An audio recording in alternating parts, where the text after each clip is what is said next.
Welcome to the Love Systems Podcast, where we talk about everything from lifestyle to fitness to game. We bring you the best instructors with the best tidbits and information on a regular basis so that you can improve your life and ultimately get the girl of your dreams. Love systems. Love systems. Love systems. Love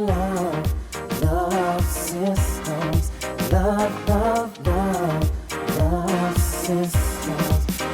Ladies and gentlemen, welcome back to another episode of the Love Systems Podcast. What's up, everybody? I'm Hootie. I'm your host for this week's show. Just me, recording live from Miami. Just completed a boot camp out here, which was awesome. Met some amazing guys who've done incredible things and wanted to work on game. And we had a blast. We went out to the SLS amongst a number of other clubs in Miami. It was super fun. Very tired. It was very exhausting. We even did a little day game stuff on yesterday on Lincoln Road. That's the same place where I shot my day game video. So it was really fun. And now it is time to get down to business. So today, what we are talking about is a concept that is super important, very central to game and very central to life in general, of course. It's probably one of the most important things, but very difficult things to cultivate, and that is the concept of inner game. So what is inner game? You may have heard this term before. It comes from a book called The Inner Game of Tennis, which I recommend to everybody to read. And that's really about the mentality, the approach, the belief systems that you need to have to learn the game of tennis effectively without having negativity or any sort of self-doubt infiltrate your mind to affect your ability to learn the strokes, learn the material, etc. And inner game, when we talk about it with respect to game, inner game is essentially the same thing. It's basically how to develop the right core beliefs, the right mindsets, and essentially develop real tried and true confidence as you go out and then approach and try to learn, etc., and meet women. And it's really cool. It's for people who are just starting out, this is very important, but it's not something that can necessarily, it's not like a quick fix. It's something that you should be aware of, that you want to develop and hone, and eventually you will with the right people around you and with the right methodology. But this also, what I'm going to provide to you is a list of mindsets that you need to keep track of and keep them present in your head as you go forward. Things that these are essentially strategies and mindsets that you want to apply when approaching when approaching the study of game. Now, it's quickly to talk about the inner game of tennis. It's like basically they give you all these different ways to shut down parts of your brain that might get in your way. For example, if you overanalyze or overthink as you're trying to take a forehand or a backhand, you can mess yourself up. I know this just because I play a lot of tennis. I love tennis, and I've been getting back into it in the last year. So what it does is it's essentially, for example, methods to quiet your mind. So one of the things that they talk about in the book is to focus on the seams of the ball as the ball comes towards you. The only reason why you do that is so that when you're focusing on the seams of the ball, your brain's not thinking, okay, now this time I need to adjust my forehand ever so slightly, I need to do this, I need to do that. Which might prevent your muscle memory from really acting and taking hold. The other thing is it shuts down any part of doubt or anxiety you might have. If you just hit 10 really bad forehands, you might be thinking, oh, this one's going to be really hard to hit correctly too. So it quiets everything down. This distinction between, in the book, they call it your self one and your self two. Quiets down the critical part of your brain, the self one, and allows yourself to take control. That's what this is going to be about today. All right. So the other really cool thing about inner game, the whole point of it, and this is why we generally don't really teach routines or any of these types of things anymore, is because what happens is when we're talking about routines or when we're talking about regurgitating particular lines, what that does is it's essentially a mask for the night that you're out. You are presenting yourself as a funny person, as somebody who's engaging, but you're just spitting out a story. So what happens? You meet a girl and she's really hot and she's into you that night. You guys end up hooking up, and then you really like her. So you try and enter into a relationship with her. The problem is, if the beginning of the night was all based around a routine, was based around some sort of concocted interaction, concocted exchange of ideas and stories, then what's going to happen? You start seeing her and there's no more. That's not the real you. And then she's going to realize, wait a minute, there's a discrepancy between who I met last night and who I'm meeting now. Therefore, it's going to fall apart. That's the issue. Girls will inevitably figure out who you really are and what you are made of. Right? So having purpose, strong inner game, masculinity, and the ability to take charge, all of these good positive characteristics, this is what will help lead to strong relationships. So inner game is stuff that it's very important to keep in mind. It's very important to try and cultivate. But at the end of the day, it's going to be what will bring you into and carry a relationship. Okay, so first we're going to start out with some key strategies for improvement. It's essentially key mindsets. So first you want to think like you want to approach game as though you are always going to be a student. So that means even for people like myself who are instructors who have been doing this for a while, there's always something to learn. There are always, and every experience, every quote-unquote failure, which I don't even believe there is such a thing in game, but every experience that might give you some potential negative emotions, there's always something to be learned. So remember, maintain that mindset even as your skills start to grow. You can always learn something. All right, the next mindset, very important. I know I've touched on this many times in different episodes. Never focus on the end result. Devote energy to the process. And this is so important. Just this weekend when I was working with my guys, we were talking about this a lot. The idea of approaching a woman at a bar was very new to both of them. These are both immensely successful guys in the business world. And it was funny when I was talking about this part of the seminar, they both have started successful companies, have done all sorts of amazing things. So when I was talking about never focus on the end result, devote energy to the process, always be a student, they said, yeah, this sounds like a lot of the mentalities or slogans that we use at our startups, at our companies. So right, there's a lot of overlap. It's the same thing. You want good results. Not end results, but if you want things to go smoothly and you want to actually learn something, you've got to focus on the process. It's true with game. It's true with other pursuits in life. All right, next, don't worry about the timeline. All right, don't worry about your timeline of progress or achievement or whatever you want. Here's the thing, it's weird. It changes from person to person. It also changes based on how much time you have to devote. I had my buddy Bijan on the show a while back, and his timeline was relatively fast for how good he's now. He basically got really, really good in about 5 months. That's because he devoted a large chunk of time on a regular basis to game. To day game in particular, about 5 hours a day for 5 months. So it's really incredible. But not everybody has that timeline. Also, you have Rockstar. Rockstar is another animal of itself, where you have 10 weeks and you're getting constant feedback, you're in constant seminar, and then you're also going out a minimum of 4 hours a day, sometimes more if you're doing day game. So when you have these added boosts, of course the progress is going to be faster. Some people take to it more quickly than others. It doesn't matter. Don't think about how fast other people have progressed. You need to just have trust in the process and trust in the idea that as long as you keep on moving forward, eventually you'll get to where you want to get.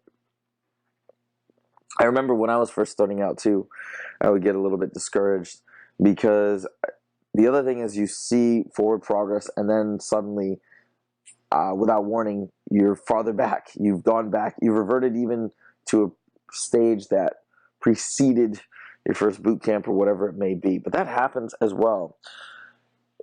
We often look at it as 2 steps forward, 1 step back. So it's not a straight trajectory. It's not continual improvement. The same thing exists in tennis or other sports. I'll have days where I'm completely on fire, and then the following week or at some point in the future, I have a really rough day, and I wonder why, what's happened. I lost my skills, and it's not that. This is just part of the process. I don't know why, but it always is. Okay, the next thing you want to think about, another key strategy, be willing to take risks.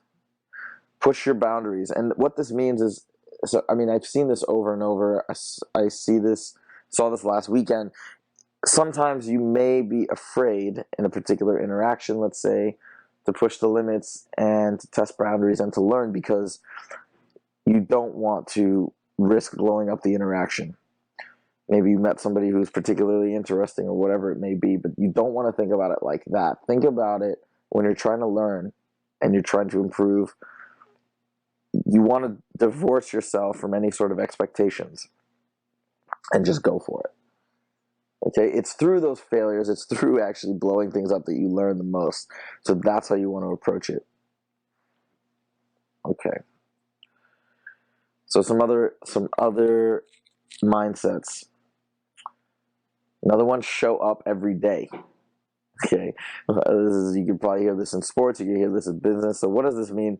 And it doesn't mean literally physically show up. What it means is, if you're going, I know people who they go out very regularly, and they maybe go out and do day game or try to, and they'll look around, but they don't actually push themselves to make approaches or work hard while they're out.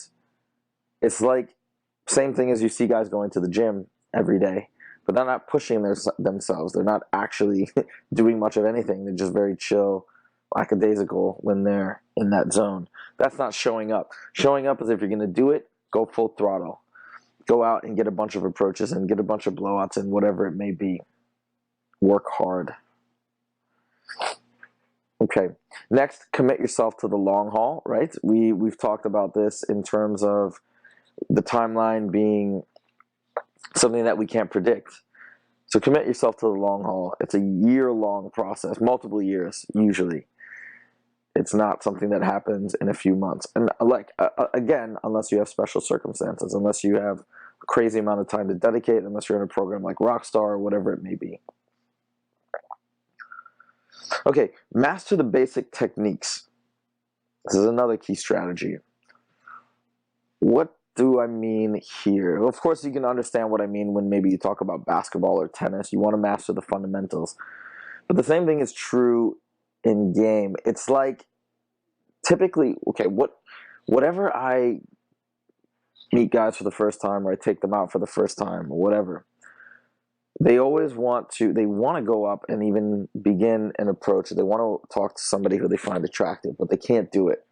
And a lot of times, of course, there's nerves that are involved, etc. But a lot of times, what I hear is, well, I don't know what to say. Meaning, okay, what's the subtext there? The subtext is they feel like they need to have something really clever or really amazingly witty to go up and say as a first line. Now, does that happen? Do I sometimes start with something that's kind of really witty or funny or observational, and it just fits right together really nicely? Sure, sometimes lightning strikes me and I'm like, "Ooh, this is going to be amazing," and it hits hard.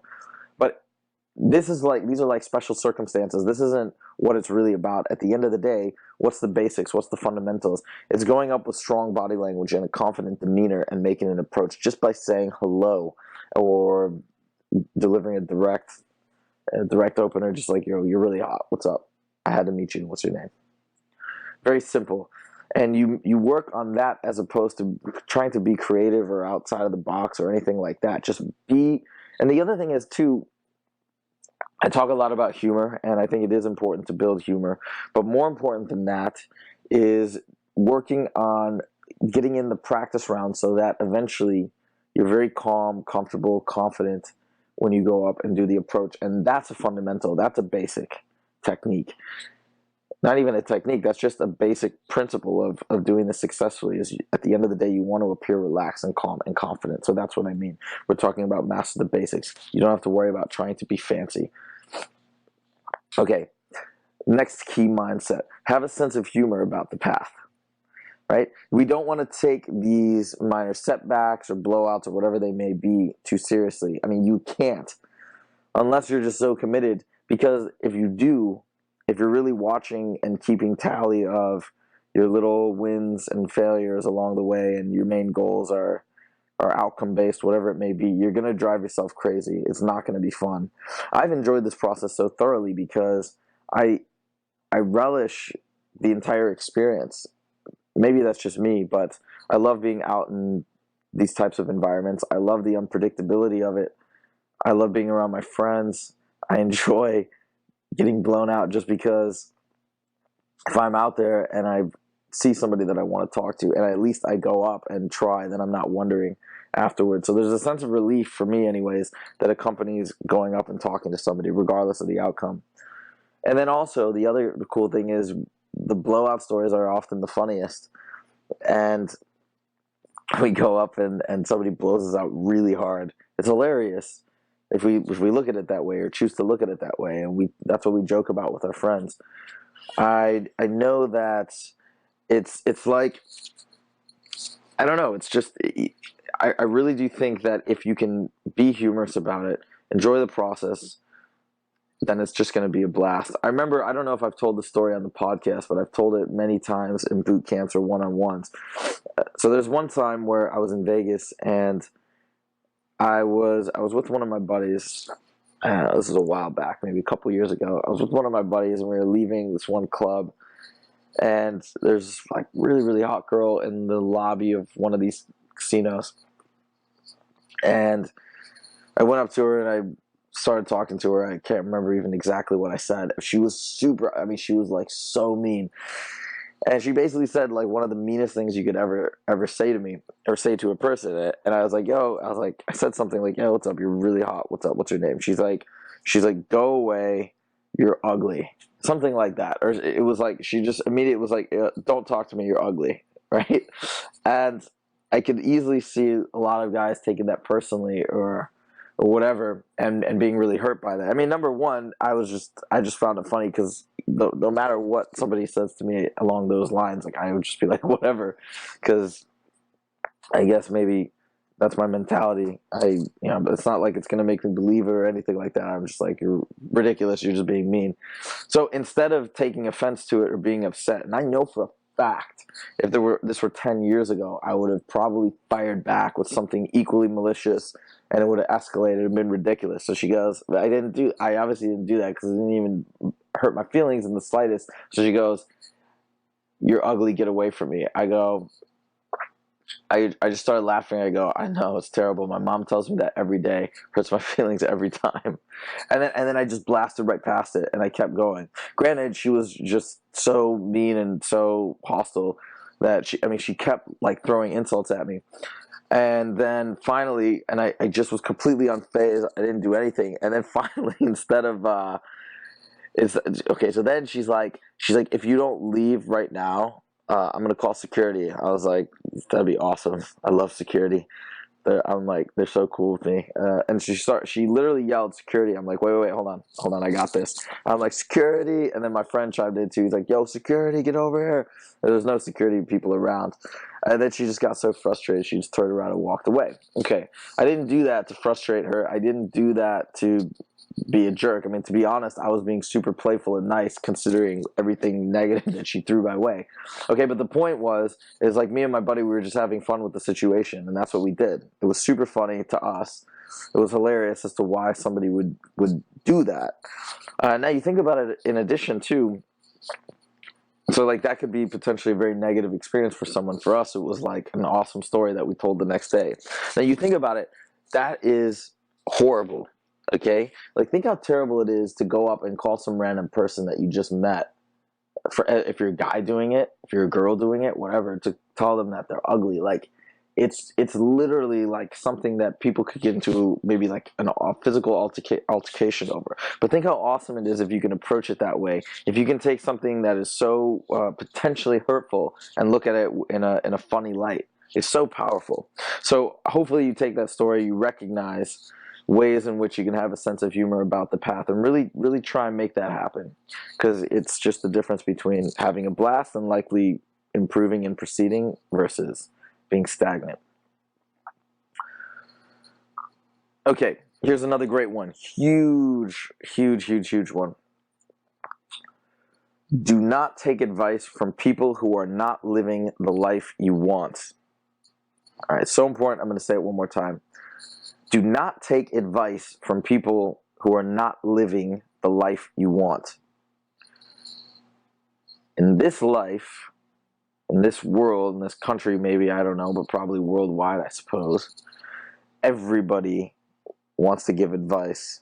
Everybody wants to feel like they're an expert, wants to feel like they can offer some help because it makes them feel good to be in that sort of position of pseudo-authority, I guess. And with game in particular, you want to be really careful who you're listening to. I know this from the game standpoint. I also know this from the entrepreneur standpoint. And I can tell you, for example, when I left law and started my own venture and have been doing all these things on my own, of course I got advice from attorneys, I got advice from friends of mine who were trying to dissuade me from doing this, etc. And I always remembered this piece of advice that I got right before I left law.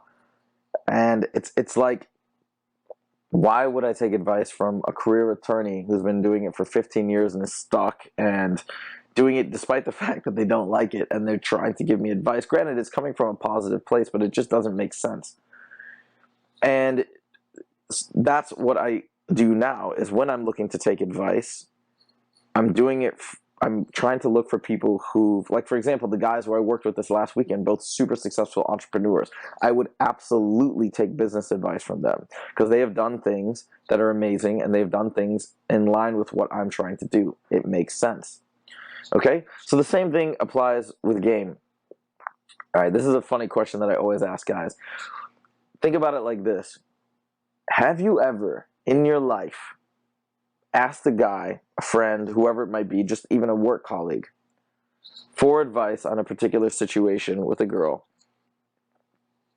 Okay? Like, for example, you'd be like, hey, there's this really cool girl that I like that lives next door to me, and I want to ask her out, but I'm not sure what to do. What do you think I should do? Have you ever asked a question like that to another guy, and he turns to you and says the following: hey, bro, sorry, man, I have no idea what to do.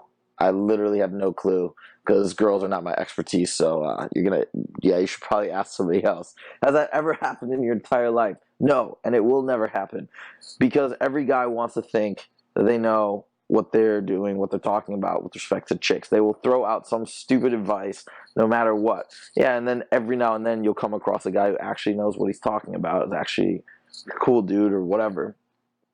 They've had good experience, but the vast majority of people will give you some crappy, retarded advice. And without hesitation, without pause, they think it's good advice, or they want to believe that they know what they're talking about. So be super careful. Obviously, if you're listening to this podcast, you know about the industry, you know how to decipher between people who actually have been doing this for a long time and know what they're talking about versus those who don't. So be careful.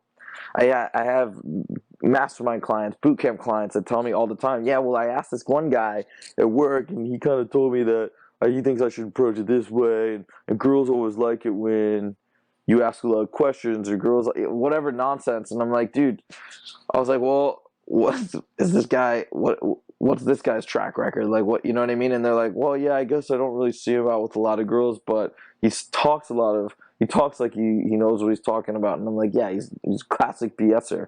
See that all the time. So be careful. Look around. Look at what the guy's lives look like.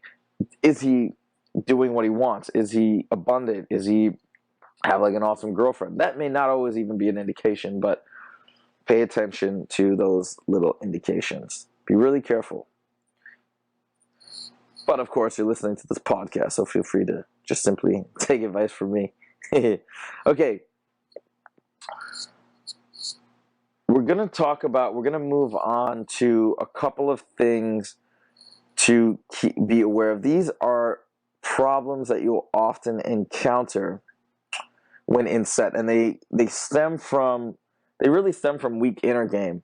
So this is something that's important to just watch out for. And these are things that can victimize a lot of guys. All right. So first of all, there's a concept of emotional overreaching.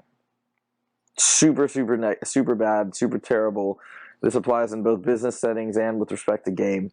All right. Emotional overreaching is the idea that you are clearly communicating that you want something from somebody, and you're doing everything you can. So if you ever see, like, for example, a guy might go up and meet a girl for the first time and be like, "Oh, hey, how's it going? Oh, that's really cool. You know, I got a table over here. You should come and let me get you a drink. Let me do this for you." They might get their number, be like, "Oh, I'm gonna take you to this awesome restaurant. I want to, whatever." Doing all these things or over volunteering things about their lives to try and impress a girl or whatever it may be.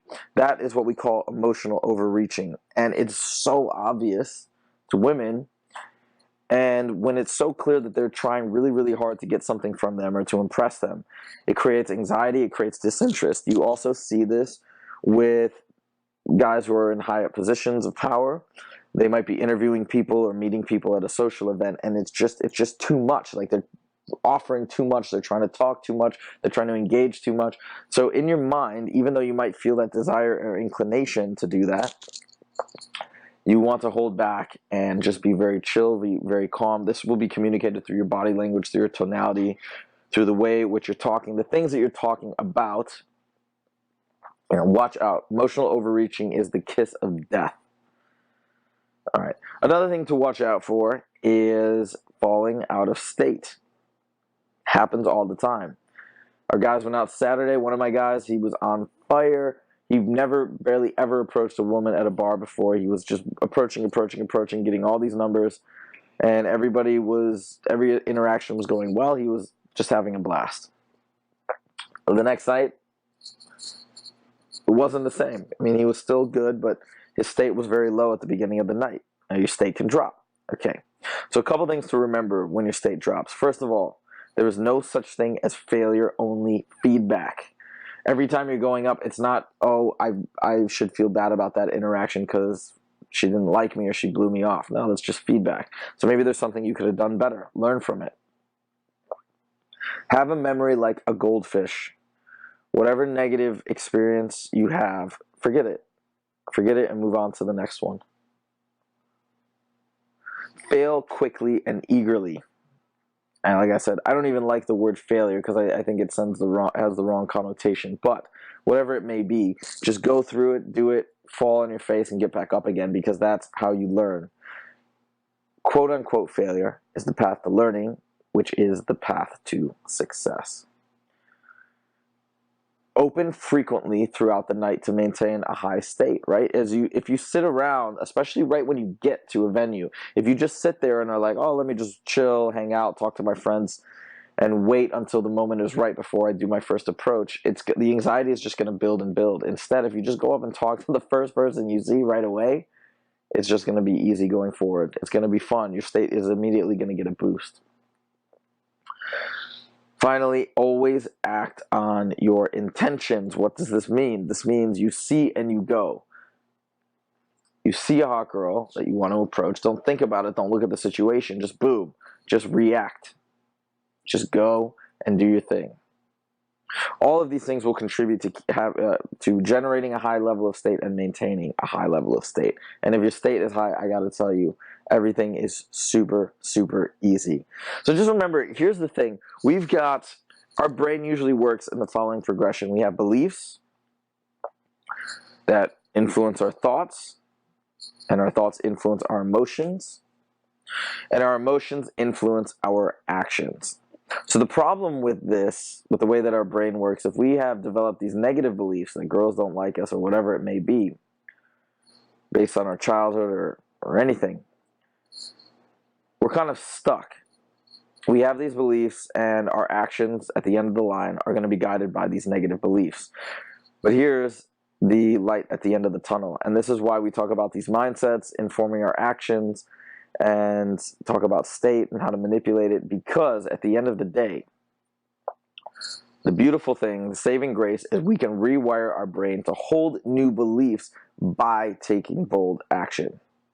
So let me explain. You have this belief that chicks don't like me, and that influences your thoughts and your emotions when you're out. You look around and like, that girl's really cute, but she doesn't like me because girls don't like me. And that influences your actions. Therefore, I'm not going to talk to her because she's not going to like me because she's a girl. Okay. Now, if you just take action regardless of your belief, meaning you just go up and approach anyways. First time, fine, you get blown out. Second time, you get blown out. Eventually you will have a positive interaction. And guess what? Now you are beginning to form a new belief. Now you're like, wait a minute, she did like me. So the belief that I had may not be totally true. Now that doesn't happen with just one, but you build up a library of positive reference experiences, and you begin to rewrite the core software. You rewrite these beliefs, and then that influences your thoughts, which brings up your emotions and pushes you to take better and better actions. It's a snowball of positivity. So the idea is all of this stuff can be changed, and then guess what? You have real organic change. You have a new set of beliefs, and now you're a happy, confident person. That's why this stuff is so cool. We're not talking about masking things with routines or other nonsense. It's actually, you're going for true, legitimate change. This is why inner game is so important. It is not only the key to game, really, because at the end of the day, it's like the final step where everything coalesces. It's really the key to having a good life and being happy. So think about this stuff. Listen to this episode again. Take some notes. Please reach out to me if you have any questions. Thank you guys so much for listening. Again, it's Hootie. If you want to reach out to me, it's hootie@lovesystems.com. If you want to check out the show notes for today's episode, go to www.lovesystems.com/podcast. Again, new episodes out every Monday, so check back every Monday for new episodes. Thank you guys so much for joining me. It was a pleasure, and I'll see you next time. Peace. Love.